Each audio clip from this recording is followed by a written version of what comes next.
So recently I have started playing Arknights, and I think since people know me as the tower defense guy that has no idea what he's talking about, I might as well talk about my opening thoughts on the game. It's definitely the best time to actually bring up this game since I've been laying it off for the past 5 or so years after first hearing about it, and it has a collaboration with the one and only Company! So I guess there's no reason not to talk about it. The first time I saw this game was back in 2020 during COVID when I really started getting into tower defense games. But the art style threw me off a bit. Yes, 2020 was a time that I decided whether a game was good through whether the art style looks good to me or not. Look how much I've changed throughout the past 5 or so years. I went from looking at the art style to determine whether a game is worth my time to only caring about gameplay and whether my laptop will.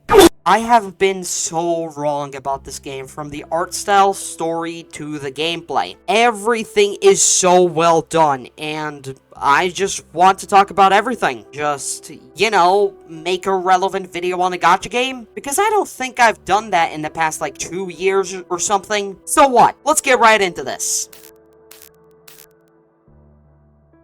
You already know Arknights is a tower defense game, so why not start off with the gameplay? It's the best course of action to talk about the most important things first, right? And right off the bat, I can say without any regrets that this game does deliver in terms of gameplay. And it probably has the best gameplay out of any tower defense game out there right now. The main problems that I thought that the game would not tackle well was leaving lower rarity operators into the dust after getting the higher rarity operators. But after playing for a few hours, I realized that wasn't going to be a problem that I would have to worry about. Because this game, I have no idea how, but it actually makes your 3-star operators useful and encourages you to use them. I didn't even think that was something a tower defense game could accomplish, let alone a gacha game. I guess I really set my standards low, but after realizing that, I knew that this game isn't something I should underestimate, because after those few hours, I was convinced that the small tidbits of what I heard about this game were all true. There's a lot of things when it comes to strategy in this game.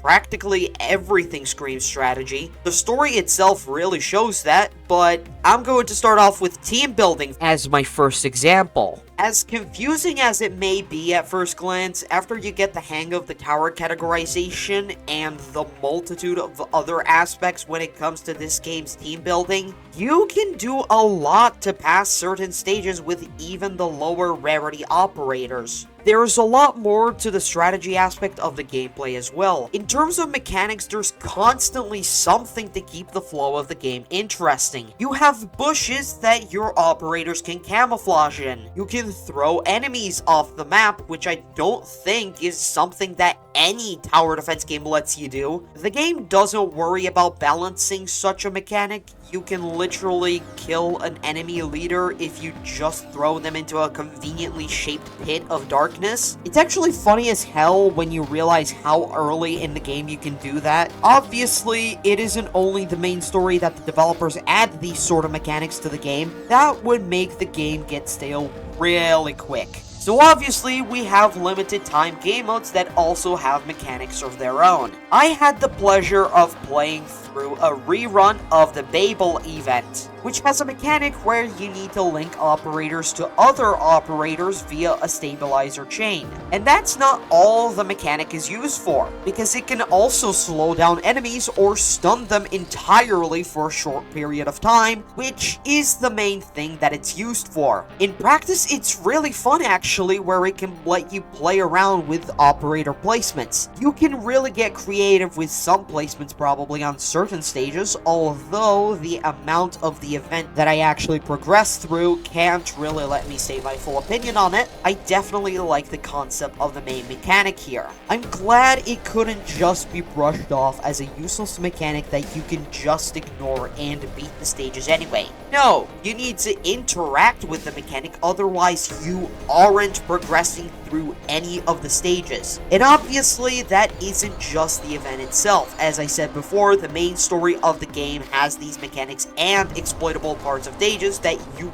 can't just ignore. It really gives off that vibe that you're a real strategist that needs to exploit the terrain to your own advantage. And I mean, there's literally a mechanic as simple as placing boxes to reroute the enemy's path to a more favorable spot where all your operators can deal with them, instead of needing to defend 2 paths or more at once. There's probably also one of the most unique things in tower defense game history, which is class conversion. While it is only on 1 operator, and I found this by complete accident while looking through operator skins. I won't spoil who it is though. For the people that know, they know, but if you wanna figure that out, then you need to play the game yourself. But nonetheless, it's a really cool concept that I don't see other tower defense games trying to incorporate into their gameplay. This is the only tower defense game which I've played through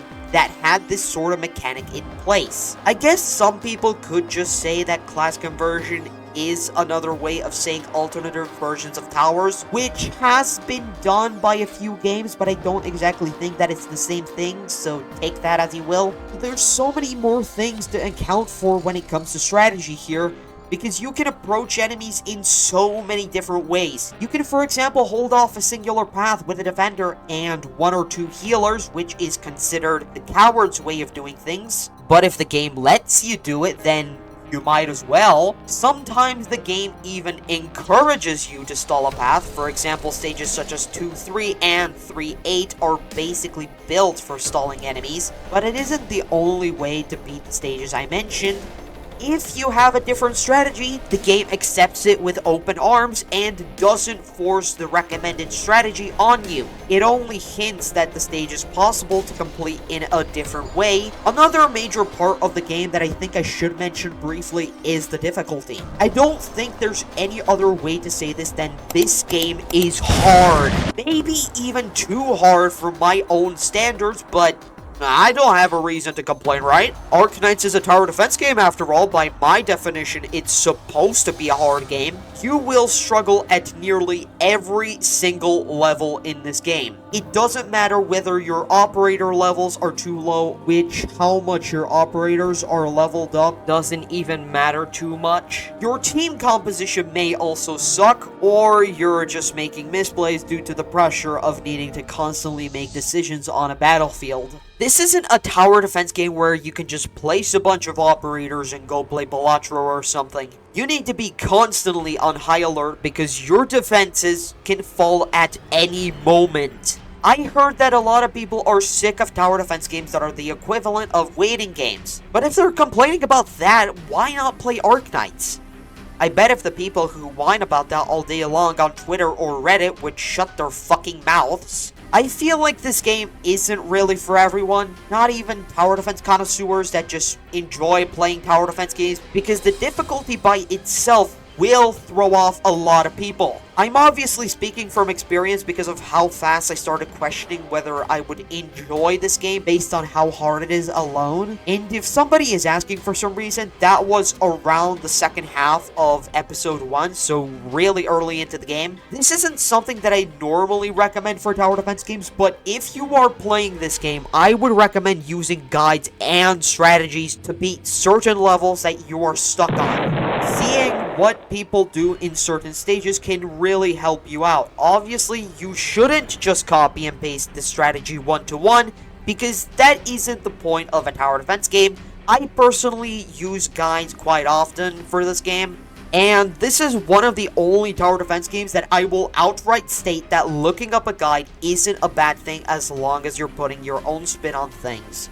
One final thing that I want to talk about though when it comes to this game's strategy and gameplay is the operator skills. This is something that I feel is important to mention with the gameplay because every single unit that has at least more than one skill, so 4 stars and above, have at least one skill that completely changes the way you use the unit. I'll give an example on Monter.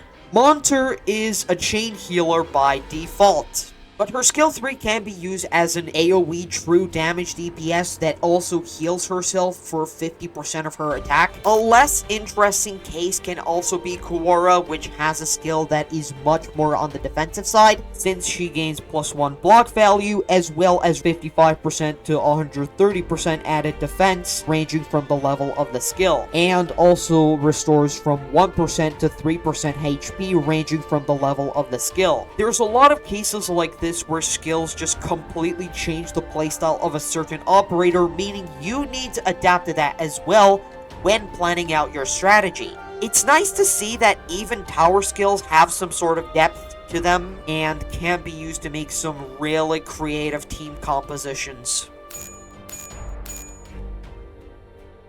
Story in tower defense games, huh? I'm not exactly a fan of story in tower defense games because they're usually done pretty poorly, but with Arknights, I can make an exception. Because this game's story is fucking fantastic, and it's one of the only games that I can really say that about the story. It sure is long, because it's longer than the Bible apparently, which, wow, that's something. But the major thing that I saw people complain about is the fact that this story isn't voice acted, which, I don't exactly understand why it isn't voice acted when Aethergazer is sitting right there, you know, looking at Arknights being a visual novel with no voice acting. It's kind of weird to see Arknights having such an expansive story and not having any sort of voice acting. How I want to talk about the story is simple. I'm going to assume that you, the viewer, have the knowledge of general events that happened during the story, but I will be doing a recap, while I will be focusing much more on my thoughts when it comes to the story itself. Before episode 0 even begins, we get some dialogue to get us accustomed to the cast of characters that are going to accompany us throughout episode 0. There's a lot of things that this part of the game by itself shows us in this cutscene, like for example, that not everything is sunshine and rainbows here, and that the characters have trust issues. But I'll talk about this all really soon when I actually get into talking about the episode itself. There's obviously the mention of Dr. Kaltsit, which is this super mysterious character that got me interested in her right after hearing her name, and there's also the rest of the cast like Amiya, Doberman, the medic that barely gets any screen time later on, and a bunch of guards. But after you get probably one of the simplest logo drops in gacha game history, we get into the actual episode 0, and right from the get-go, it's a really strong start to Arknights and its world. I quite frankly never saw a similar occurrence as I did with Arknights' way of introducing the player to the story. Maybe besides punishing Grey Raven, but I think about that twice before bringing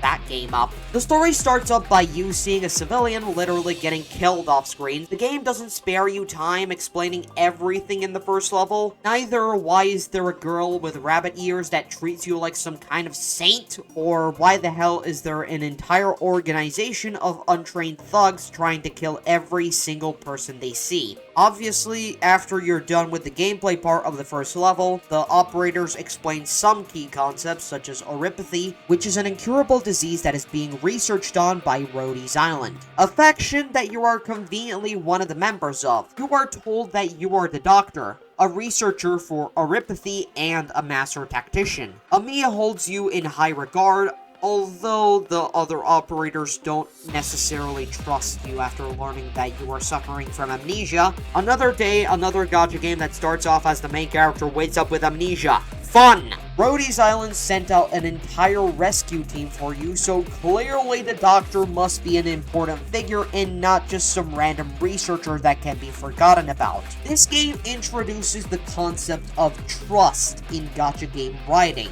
something that seems to be very alien for a lot of gacha games and their stories. This aspect alone in the story writing of this game already makes the story far more enjoyable than it already is. It isn't just the operators that don't trust you either. Every single person in this world has trust issues. It's clearly shown in the story how many times an infected comes into contact with a normal civilian, and how it doesn't exactly end well. Episode 0 clearly shows that dynamic, how much hatred the infecteds hold towards the people who ruined their lives. Something I also enjoy about the story is how the game just throws in characters and just says, oh yeah, this is a character now, don't question it too much. They do exactly just that in the first tutorial stage with Jessica, a trainee operator from some kind of organization named Blacksteel. She isn't the only one from there either. There's a lot of these Blacksteel trainees in Rhodey's Island arsenal of operators, but you don't exactly get any sort of information on what kind of organization Blacksteel is. And not like it matters either. It's an organization that exists. We're on episode 0, the introduction to the game, so that information isn't exactly necessary. Episode 0 already has really high stakes, but then the operators drop the worst news that you could ever hear. The catastrophe is looming over Chernobog, which is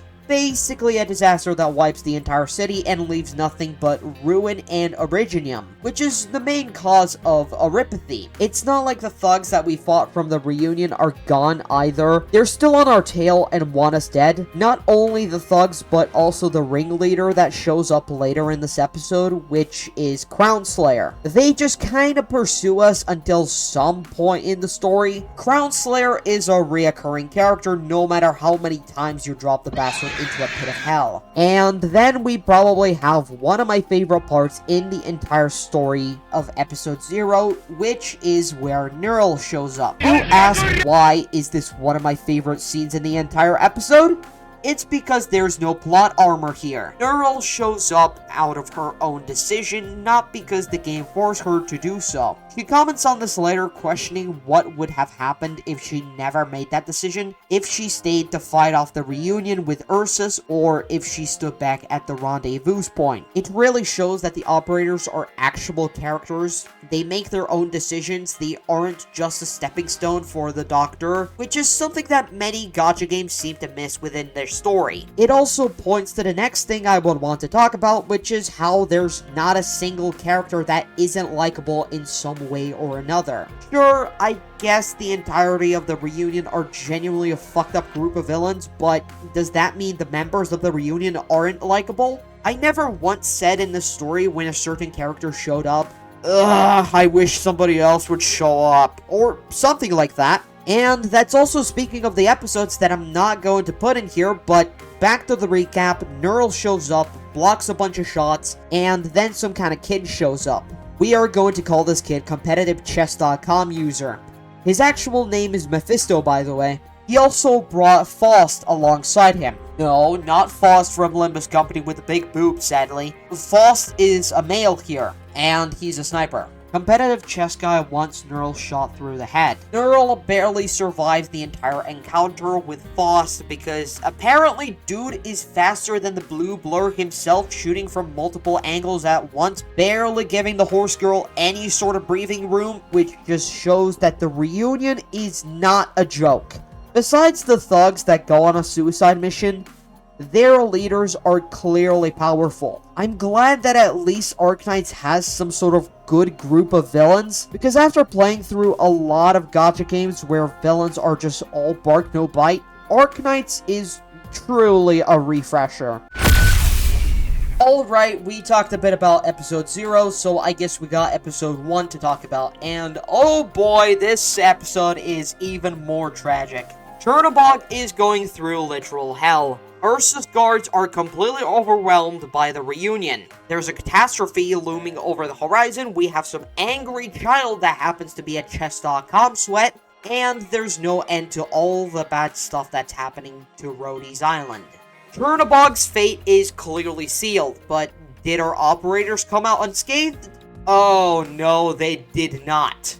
Although there was a mention of there being a clinic for infected people with Erypathy that closed down due to reasons. The only thing that we really learn about that is the fact that the clinic never wanted to work with Rhodey's Island, and some of the people even had a not-so-friendly attitude towards Amiya during briefings, which is something that one of the guards actually comments on. As little as I remember from this episode, one thing that caught my attention is one singular character that gets introduced, and it's the leader of the reunion, Tallulah. I wish I could express how amazing she is. I instantly fell in love with her design and sort of mysteriousness right next to Dr. Kaltzit, which are probably the two that I love the most from this game. And that's not because they're really fucking attractive and I would want both of them to break my spinal column, but because Tallulah is such an aura farmer. You thought Jiakyu's aura farming on Honglu during Kanto 8 was something to write home about? Oh, fuck no, this is top-notch aura farming. The second she shows up, everybody literally gets paralyzed from the sheer amount of power that Tallulah has. This isn't a one-off occasion either, where she aura farms. That would be way too plain. She aura farms every single time she is on screen, and she doesn't have a lot of screen time from episode 0 to 3. She shows up like twice in episode 1, and then shows up only once in episode 2. And I'm pretty sure also another time in episode 4, which I wish I could talk about episode 4, but then I would need to make this video 5 hours long for the story itself. I mean, there's obviously some important parts to the story, such as showcasing how many squad leaders the reunion has, that we literally never see until probably later in the story. There's also the explosive maniac herself with the craziest fucking name ever. Now get ready, because you're going to fall out of your chair. She calls herself W. Yes, singular fucking letter. That's how mysterious this character is. You actually fight her at the end of episode 1, and I have to say, this girl is a sneaky little bitch. She has this super weird character where she doesn't exactly care about anybody around her besides a target she's interested in. She clearly states that during the dialogue after the fight concludes. She says that if the thugs want to go and die in vain, she couldn't care less about them because what she cares about is the doctor and the answers he holds. At least that's what she tries to imply. The whole reason we fight her in the first place is because she tried to take the doctor away from Amiya and the rescue team to quote-unquote talk with him in private, which is something that Amiya clearly isn't fond of the idea, since W might as well be using deceptive ways to kill off the doctor. Stuff so Rhodey's Island is without a strategist. Which, let's just say that the reunion constantly tries to pull this off later on, so I wouldn't exactly be surprised if W's real intention was to do that. There's a whole lot to the story. There's obviously stuff that I didn't mention that happened during this episode, but I think I'll give myself a reason to speed up the pace of the video a bit. I also don't feel like recapping the entire story either way, so I'll just talk about what I liked about the last 2 episodes that I actually played through. Episode 2 is really interesting to say the least. Since we're done with Chernobog for the time being, with that city being completely destroyed and filled to the brim with fucked up things that we're going to have to deal with later, we are going to Lungmen. And boy, you don't tell me that we finally meet Dr. Kaltzit after hearing little tidbits about her from Amiya in episode 1 and in the menu of the game. We finally get to meet this character, and quite frankly, if we're talking about how attractive she is, I'd say she's the best character out of the entire list of characters. No questions. Yeah, Tallulah aura farms, but Kaltzit has a giant monster that apparently can also change into a cute waifu, so that clears Tallulah. Sorry, I have standards when it comes to ranking how attractive women are. But with the simping aside, we have to talk about the few main characters that this episode introduces, which for now I'm going to talk about Wei and Chen, the political leader of Lungmen and the chief of the LGD. Wei isn't really too interesting of a character. Dude kind of just shows up and shows himself as a total asshole about cooperating with Rhodey's Island because they asked a little too much of a favor. He doesn't seem too important, but my god, I love the character design. I think I've stated this enough already, but Hypergryph really knew what they were doing back those 6 years ago when this game released, because I can't criticize the character design for being bland and uninspired. It isn't just humans and occasional animal-like beings. There's a multitude of races all around Terra. You got people with bunny ears, cat ears, horns. You got entire robots that have distinct personalities. There's crazy diversity here. But back to talking about Wei, this guy is really careful with how he chooses his words. There's also Chen. She does not like infected people at all. First thing you see when the episode starts is literally Chen making a guard detain a bunch of infected people, which Amiya doesn't take it the best way, but surprisingly she doesn't throw a temper tantrum over it, unlike another child that I won't bother to even start talking about. Chen isn't exactly the most fond of our request to cooperate either, but she kinda agrees to it because the boss said a few words. Chen is an interesting character. She has that sort of mystery to her where she's clearly hiding something, but she'll only show what she went through in due time. She's on the job after all. Gotta act like a professional. I mean, after some time, the negotiations come to an end, and Rhodey's Island can work with the LGD. And then we get into the actionable, important part of this episode. The part where we meet Misha, a girl that for some reason has both the LGD and the reunion interested in her. Of course, we later on learn why that is, but I have to mention the fact that once again, out of nowhere, there's two operators from Blacksteel that show up without a warning. Franca and Liskarm.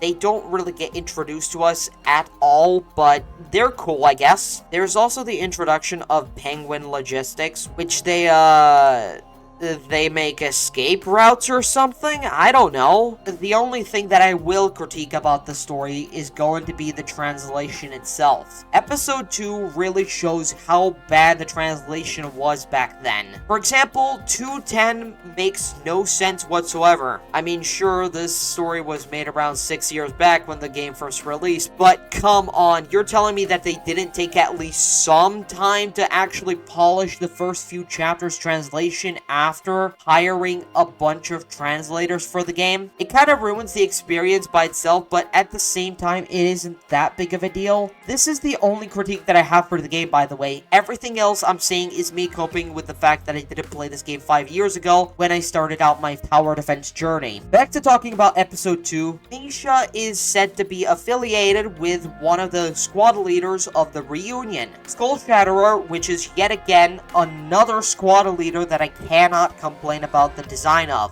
She seems to trust Rhodey's Island and Amiya until she isn't taken away by W, and both Rhodey's Island and the LGD rescue her again. We're finally talking about episode 3.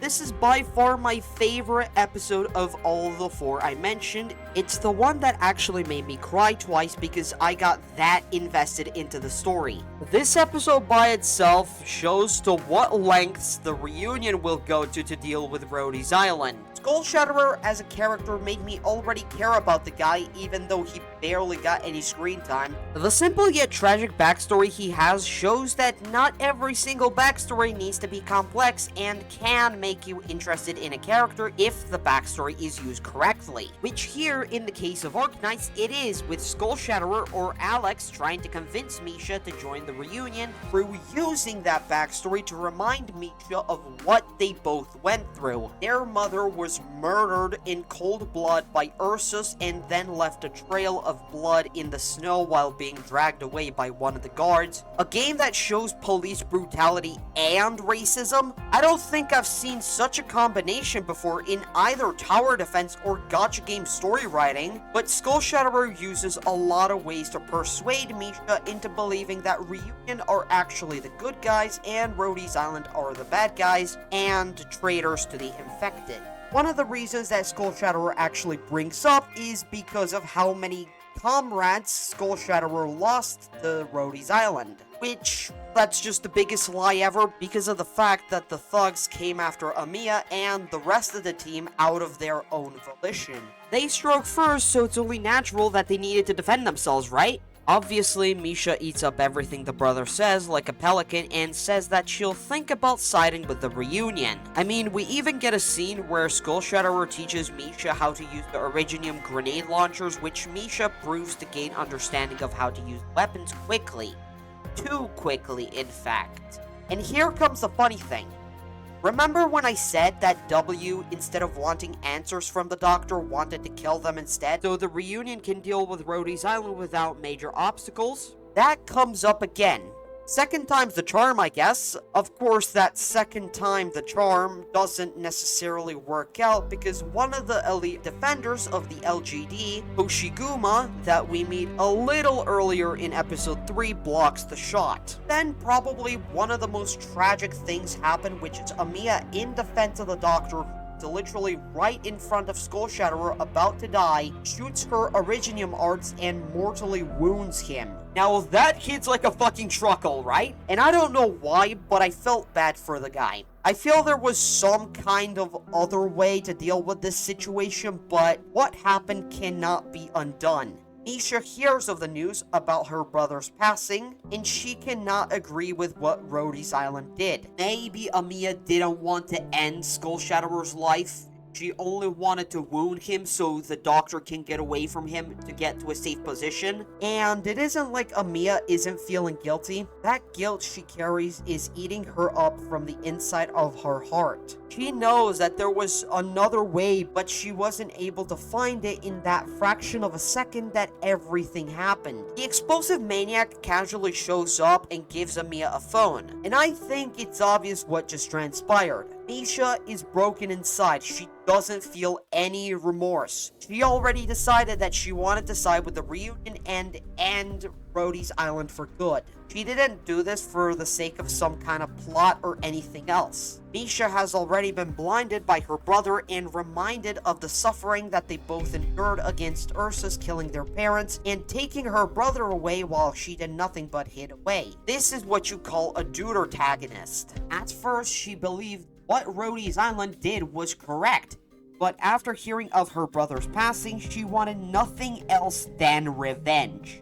All that propaganda that her brother fed her with was fueling that rage. We get to face her off in the finale of episode 3, and I just gotta say, after I did a stream playing through the finale, I literally cried myself to sleep. I was crying until like 2 a.m. in the morning or something, and I ended the stream around 11 p.m., so you can guess how many hours I've been crying for. That scene literally broke me, and that isn't something any gacha game besides Limbus Company did with its story. Of course, it's obvious what happens to Misha. There wouldn't be any other reason that I would cry myself to sleep for however many hours. But who really got hit by this death was Amiya. Undoubtedly, Misha's death left a huge mental wound in her heart that she won't be able to get rid of for a long while. This is where Amiya really starts to change with her character development from a character that thought that every single infected was able to be saved to somebody who now knows that the world is filled to the brim with inequality and not everybody can be saved. If this is just the start of the game, I wonder how much more my heart can handle until it collapses and I get stage 4 depression. And not to mention episode 4 and 5, which I don't think I'll talk about neither of the two, even though they're clearly even bigger by themselves with their gameplay mechanics and story. God, I really went into deep shit with this game's story, huh?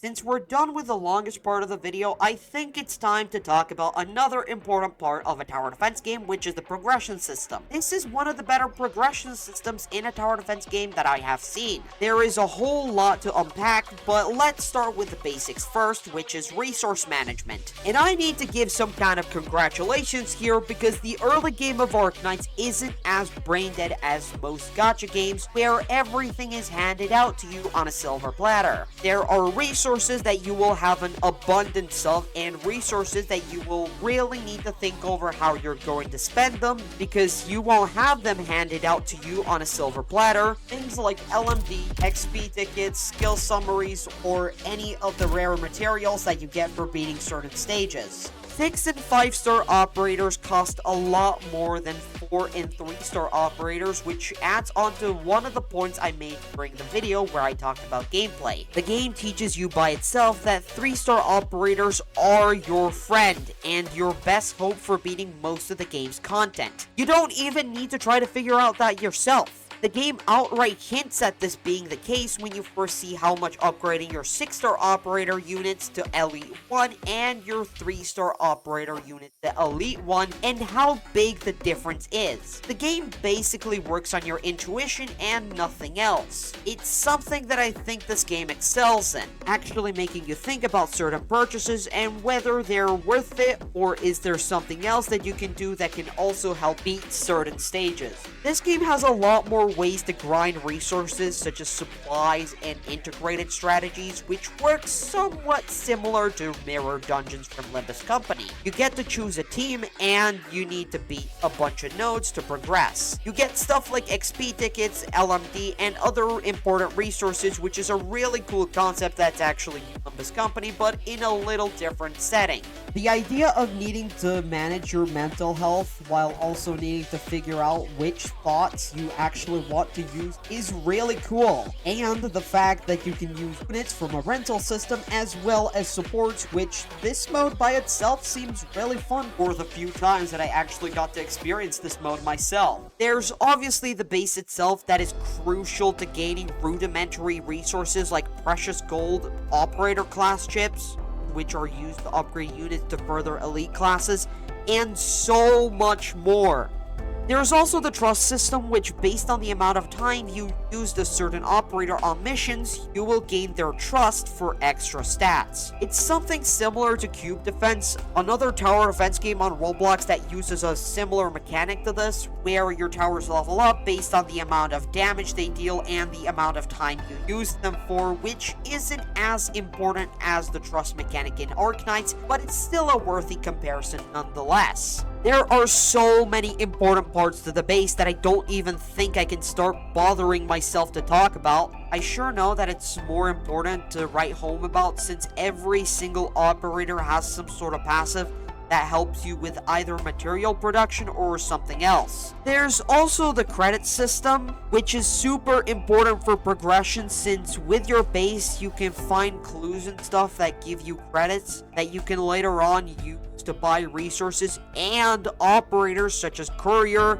and Gavial. There's also certificates for pulling certain rarity operators that can give you even more pulls, skins, operators, and so much more. It's actually stupid how much a tower defense gacha game can actually be far better than those questionable subgenre gambling games on Roblox. I don't know whether I should treat this as a standard for tower defense games or not, because that would just be me getting my hopes up for nothing but disappointment in return. Although I still think this should be inspiration for tower defense games that implement gacha mechanics, even though they are supposed to be just cheap cash grabs that die in a month or two. But as I said, this progression system is really good. It's probably actually the first time I needed to plan out my expenses in a gacha game, let alone a tower defense game for that matter. There's also yet another important thing to mention for this game, which is Annihilation. This is a really interesting endgame mode that helps you with obtaining the main currency of the game for pulling operators, which is Arundum.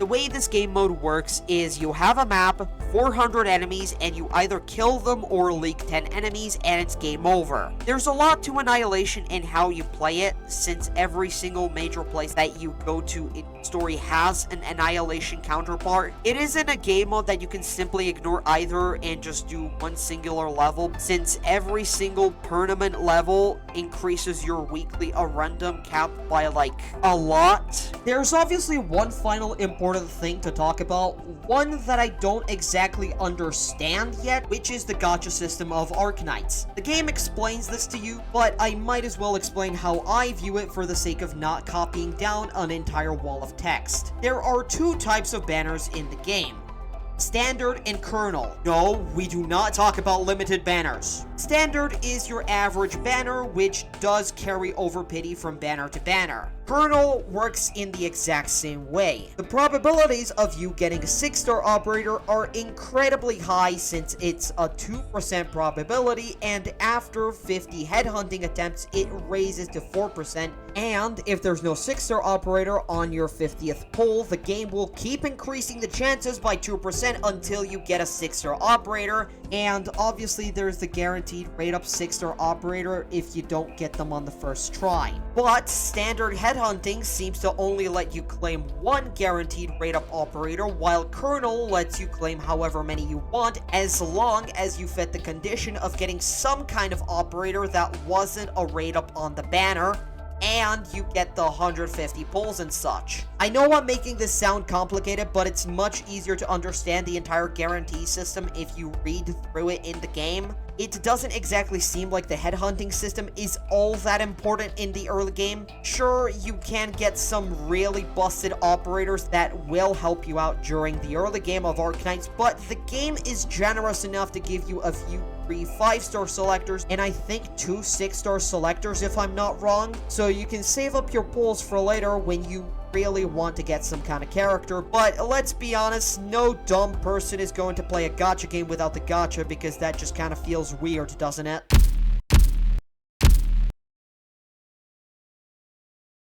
Well, I'm done now. I think there may be certain things that I never mentioned during the video, but I shouldn't go too harsh on myself. This is just my first impressions of Arknights after all.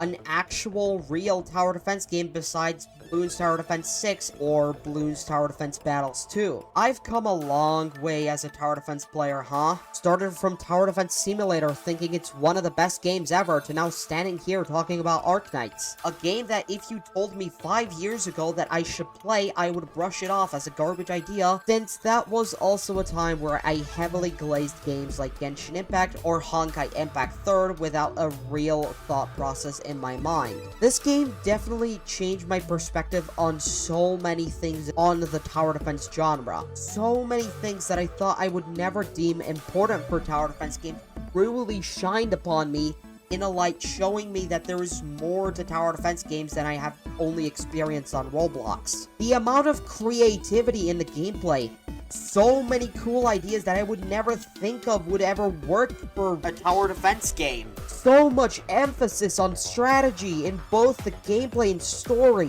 which is still one of the things that I'm surprised that this game even incorporated strategy or logical thinking into story writing. The progression itself is also solid and far more in-depth than I personally thought it would be. The amount of resource management incorporated into every nook and cranny of the progression system in this game is quite honestly astonishing. I didn't believe that a tower defense game could incorporate so much resource management into so many important aspects, like leveling up your characters, having a trust system, or hell, even the biggest surprise to me is that the game lets you have an entire base where you can get important materials like LMD operator chips, precious gold, and credits, while also being able to build up operator trust by doing absolutely nothing but just putting them into the control center. This game has an entire character for in-game purchases, which also guides you through the menu at the start of the game, which I'm pretty sure her name is Closure. Another thing that made me flabbergasted is the fact that a tower defense game, yes, a tower defense, has a fucking 3-season anime that's still ongoing. I can't make this up. And apparently it isn't a bad adaptation either. It's apparently really good, and I should probably get a Crunchyroll subscription to watch it at some point. Unless maybe I'll do a little seek hunting. Wait a second, can I say it on camera? FBI, open up! But yeah, if you enjoyed my talk about my first impressions on Arknights, I probably will be streaming this game a lot on this channel. So I'm giving you an incentive to subscribe now. Otherwise, Arknights clearly has a lot to offer. There's things that I don't know about and I wish to not know about until I get to that point. So if you want to drop a spoiler in the comments, I'm warning you now. Do not. Let me enjoy at least one thing on the internet instead of spoiling it to me. Jeez, that broke the mood real fast. So what? Time for my infamous mantra that I say every video, huh? Well, this was your host, Virus Detected, now clocking off.